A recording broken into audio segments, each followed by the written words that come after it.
Welcome back inside the State Champ studio for episode number 5 of the Extra Innings High School Baseball Show. I'm Robby Elliott, joined alongside Gage DeAngelis. Gage, we are at the fun part of the season where we are starting to see teams begin to separate themselves. Weather is now not a factor in terms of whether or not a game is played or a team plays less because of weather. And we are going to talk about that a little bit with our next top 10 coming out. Yeah, it's starting to be that point in the season where teams are elevating. Teams are starting to catch their stride, if you will. So as far as May coming up, running right into that state tournament, teams are going to start getting really, really hot. Yeah. 1 month away, essentially, from playoff baseball, and there's nothing more exciting than playoff baseball, Gage. We're going to get to talk about that here in the next couple weeks, but let's go into our top 10. We have some newcomers into the list and some teams making some monumental moves. That first newcomer, is your alma mater, number 10, Orchard Lake St. Mary's. Yeah, Orchard Lake St. Mary's, my alma mater, is one of those borderline top 10 teams that we've been talking about all year long. Robby, you and I, we're right on the cusp. Do we want them to be a top 10 team? Are they a top 10 team? I think right now they're really separating.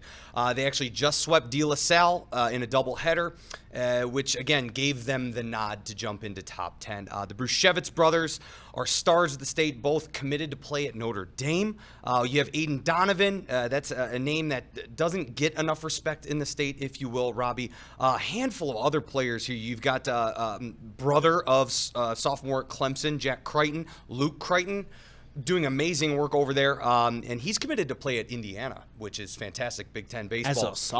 As a sophomore. And as far as that goes, they've finally made that jump to get back into the top 10. I think they're going to be a really good team going down the stretch, but you and I have talked, this top 10 ranking, full of Division I teams, it's going to be a fun Division I watch. Oh, absolutely. And he was just saying, Gage, you were talking about starting to hit your stride at the right time. There's no team that, in my opinion, has more postseason experience and knows what it's like than this team. Those Brushevitz brothers have been on that state championship team. Aiden Donovan's been on that state championship team. So this team knows how to get it done when it counts. So look for them to kind of start propelling themselves. And, talking about that De La Salle sweep in the doubleheader, that was a big nod to, hey, we can compete with some of these top teams. Maybe not the Brother Rices of the world, but some of the better teams in this Catholic League. Also, take into consideration, Nick DePonio, new head coach there this year. He has playoff experience. He also himself has a state championship win. It's been a while. He's been out of coaching for a while. He's coming back. Again, don't count them out. Absolutely not. Do not count them out. Moving a little bit up the list, number 7, Jenison. Now, this is a team that wasn't even ranked last week, just like Orchard Lake, but they have moved up big time. They are 16-2. And, man, there's a whole lot to like with this squad. The way they are simply doing everything right over there on the west side, Kay Sposh, A.J. Parks are 2 uncommitted names who I believe have really separated themselves in terms of talent in this state. They're uncommitted, but I believe that there's going to be some college coaches hitting their phones up at the end of the season if they aren't already. And, the success that Jenison has had going 16-2 needed, in my opinion, to get mentioned because there's not many teams that are on this list or just around the state in general who have such a small number of losses. And when you continue to do that at this point in the season where like we said, is a point where they're kind of just separating themselves and we're starting to see, okay, you can start off going 6-2, 7-2, but it's this stretch. Can you keep it going? And Jenison's been one of those teams that has done that.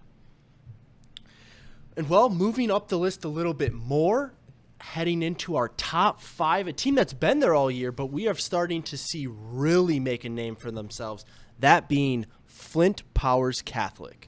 They've absolutely been dominant. They have 3 losses on the season, so they're 8 wins. They've all come from good teams, and even then, continued to split those series. So, again, not losing full series, splitting those, being competitive, either a bounce back or, hey, maybe we just had an off game. Depth offensively is tough to come by. Obviously a smaller school, but as far as Flint Powers, they've managed to score runs when they needed to. They've beat some of those largely populated schools. Again, earning that knob to move up on those rankings. Absolutely. And this Flint Powers team has been highlighted by Grant Garman, but there's so many names to watch. And, that point you made about depth offensively, It is so hard when you are playing a team that has as much to select from as teams like Rockford and Macomb, Dakota, that they have played and split series with, and that is simply just because they don't have the firepower that those teams have. But once again, we're talking about this like there's some slouch. They're the number 4 team in the state for a reason. Look for this team to dominate continuously at the Division II level. Matawan has now come up to number 2. This team has lost one game all season, and that was game number 1 to Rockford, a team we just talked about. Another one of those top 10 bubble teams, right? Well, since then, they have not left the top 2 or 3 of this list, and I'm not expecting them to leave it at all this year. Brendan Garza, Connor Walsh have been putting on absolute hitting clinics night in and night out, and I'll say this Matawan team, I think a lot of people around the state knew that they were going to be good. Now, this good, that's something I don't know if people thought, hey, this team's going to go on and maybe lose under 5 games. Under 5 games is going to put a target on your back, Robby. So as far as this Matawan team, they're going to have those numbers. Like you said, they're not going to lose a lot. They're going to win a lot. So what they're going to have to do is just stay ahead of pace. They got a target on their back. Just keep going into the state tournament. Target on the back, they do. And speaking of a team that has a target on their back, we do have a new number 1. Got to talk about him, Brother Rice. Talk about a team not only that has 1 loss in the season, played as many games as they have. They've played every good team in the state, playing in the best league in the state, arguably. Well, actually, I don't know if there's a debate on that one. But they just have continued to just dominate every single series. They are sweeping series. They have so much depth. We talked about the lack of depth of maybe Flint Powers Catholic. Well, this team has it all over the place. You can talk about guys in the 26 graduating class, the 25 all over. This team is just going to continue to win, and I don't think there is anybody that would debate Brother Rice is not the number 1 team in the state. Brother Rice hits. They hit for power. They have speed. They pitch. They have pitching depth. They have experience. They have Coach Riker. We haven't talked about Brother Rice enough, I don't think. It's a matter of they're deserving of that number 1 spot. They have the players. They have the coaching. They have the experience. We're probably going to see them in the foreseeable future. Yeah, definitely a team to look out for to make that run. Well, speaking of number 1s, how about we talk about the player, the number 1 player in the state of Michigan, and his team, the Okemos Wolves, took on Grand Ledge just last week. They got a 7-1 win, and well, it's not just Caleb Bonner on this team who can win the Wolves some games. It was a slugfest in this one. Colin Walton homered right here, but he homered in both of those games. Brennan Walton picked up the win on the mound in game 1, and oh yeah, he also hit a home run. And then, of course, the projected first-round draft pick, the best player in the state, Caleb Bonner, he showed up in this one as well. He went 3 for 3 with a double and a homer. Gage, this Okemos Wolves team, they're a fun team to watch. Okemos moves to 11-5 on the season and 6-2 in CAAC play. Gavin Wagenke was the star for the Comets, finishing with 3 hits and a double. It's like you said, though, star of the show, Caleb Bonner, doing his thing here, proving again, time and time again, why he's going to be one of those projected first-round draft picks. It's great to see this team catch their stride, if you will. I'd like to see them a little bit later in May and June, see where they're going to be at. Don't count them out either. No, and like you said, when you have a star like Caleb Bonner, you want to see them make a run. You want to see if this guy can propel his team on his back, along with the other great talent that they have on the team, and see how far they can make it in that state tournament. Detroit Edison, one of those top Division III teams, they took on Livonia Stevenson. And this one was fun to watch. Detroit Edison's always a fun team to watch. They've had tons of great talent over the years. Nate Patterson took the hill for Stevenson in this one. He had 3 innings of work, racked up 5 strikeouts, but it was not enough for the bats of Detroit Edison. Deshaun Williams right here coming in the 4th with an RBI single up the middle to bring their deficit to 2. And then we went to the top of the 6th. The game was tied at 4. He had 2 ducks on the pond for him, and Jordan Jones, he laced one up the middle for a 2-run single. They took the lead 6-4 at this point.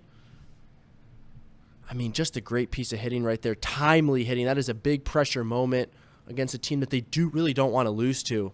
And then later on in this one, Cole Waterman, definitely one of the hotter bats in this team. He came up and ripped a backside double to extend the lead to 8-4. And that was our final in Detroit Edison.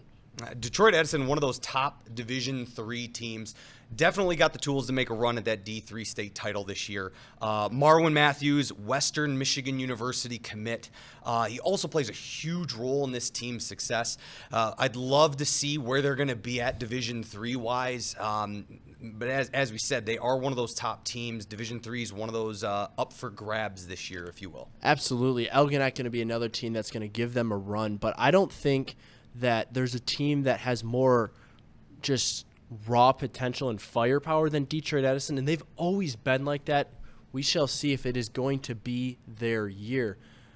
Gage, it seems like it's been the year of coaching milestones, coach win milestones. Maybe that's because this is our first year covering baseball in this state at the way we are, but we got another one. Olivet head coach Bill Whiteley, win number 700 over the weekend. What an accomplishment. Yeah, shout out to Coach Bill Whiteley, becoming the 21st coach to join that 700 win club. Following that 700th win, they ended up winning a tournament that same weekend. It's a matter of being in this game for that long, that amount of success continued on. I can only imagine what he's done for the sport of baseball in the state of Michigan, but for all of those players, growing those boys into men over the years, as you will, baseball is a life lesson. That's what I love about coaches that stay in this game for a very, very long time, is just what they give back to their community, what they give back to their schools and the kids there. So again, shout out to Coach Bill Whiteley, 700 wins, absolute accomplishment. Yeah, absolutely. In a school like Olivet that maybe isn't producing top Division I talent, like you said, it's about the legacy you're leaving on. What are you doing to make those boys better people in society and turning them into men? There's also one other coach that we didn't have planned to shout out, but I'm just remember coming to my head who got a milestone win, a newer coach in the coaching realm in the state of Michigan, Josh Bernberg of West Bloomfield. He picked up his 100th win. He's a guy that I'm sure we're going to be talking about getting all those milestone wins. Just a great, great coach and coaching a great squad. They're number 8 in our top 10. Moving along to some games that we are going to preview coming up next week. Got a downriver matchup between Southgate Anderson and Trenton. And let me tell you, Gage, Southgate Anderson, I think, is one of those surprise teams. They have a coach that had taken a break for 10 years from coaching, came back, took over the Southgate Anderson team, and they are undefeated in the Downriver League.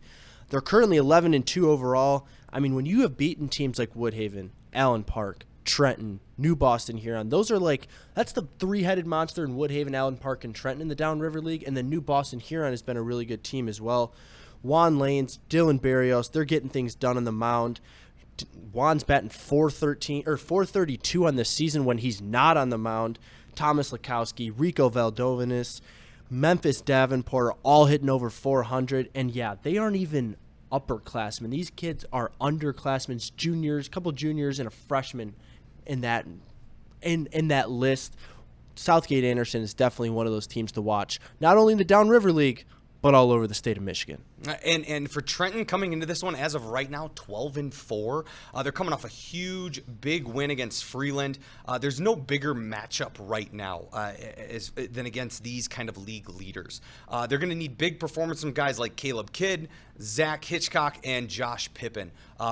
Really, really big game for us to go see. Yeah, Trenton's going to be one of those teams to watch as well. The Downriver's always fun to cover. Moving kind of more over in the Ann Arbor area, Saline versus Dexter. Saline, this team has let's just put it this way, it is a tradition of winning over there. They came off a state title run in 2017. This was the team that probably is the reason why that Orchard Lake St. Mary's doesn't hold the national win record. They got a really big win a couple years ago. But hey, they're coming off a league championship, a district championship, lost a lot of seniors, 13 to be exact, but they also returned some experience in the most important places on the diamond. That is on the mound and behind the dish. And, well, I think the guys who have succeeded, those 13 seniors, are doing a really good job at carrying on the legacy. They're 17-1 in the season. Hunter Easton's going to be a big name to watch in this one. Brendan Wise, Matt Moreno are two guys who are doing great jobs on both at the plate and on the mound. I think this one's going to be fun to watch. What do you think about Dexter? Dexter, kind of the same. Coming into this matchup, 15-4, this league rivalry. It's a big test for them. This is kind of the get over the hump moment for them in the season. They've put together 7 double-digit performances, so this one's going to be a slugfest. Some names to kind of watch on this Dexter squad is going to be Holden Nemai. We have Kellen McConnell, Cooper Arnett, and Larry Salisbury. A handful of kids that are going to help propel this Dexter team against Saline. So we're gonna see some good baseball between these two teams. Absolutely, it's always fun. League matchups. That's this time of the year. Is we're gonna start to see not only the leagues start to round themselves out, but we're gonna get those big league rivalries to decide at the end of the season who's gonna take home those titles. And well, we recapped our top 10. We talked about some games to watch. Also recapped some games from past the week. Well, let's talk about what we have coming up a little bit. I think we're going to have some really good discussions about, what the state is as a whole. We're going to do some playoff previews, talk about each division as a whole, and maybe even just a little bit on those smaller school teams. Look for that. We don't think that there's enough love being given out to those Division III, Division IV teams, and there's some great talent over there. Maybe not the great talent that can compete with these Division I schools, but doesn't mean they shouldn't be covered. Look out for that. But other than that, I got nothing else. Gage, how about yourself? Hey, go out there and support your local communities, your local high schools. Go take in a baseball game, Robby. We're over here covering it. We're out there getting out there to watch it. You should as well. Absolutely. And, from Robby, Elliott, Gage, DeAngelis, we will see you next week. State Champs Extra Innings is presented by Lawrence Technological University. Be curious, make magic. Extra Innings is also brought to you by the Michigan High School Athletic Association, promoting the value and values of educational athletics. The Michigan Army National Guard, a proud sponsor of the MHSAA. And the Detroit Athletic Club Foundation's Michigan High School Male and Female Athlete of the Year Award.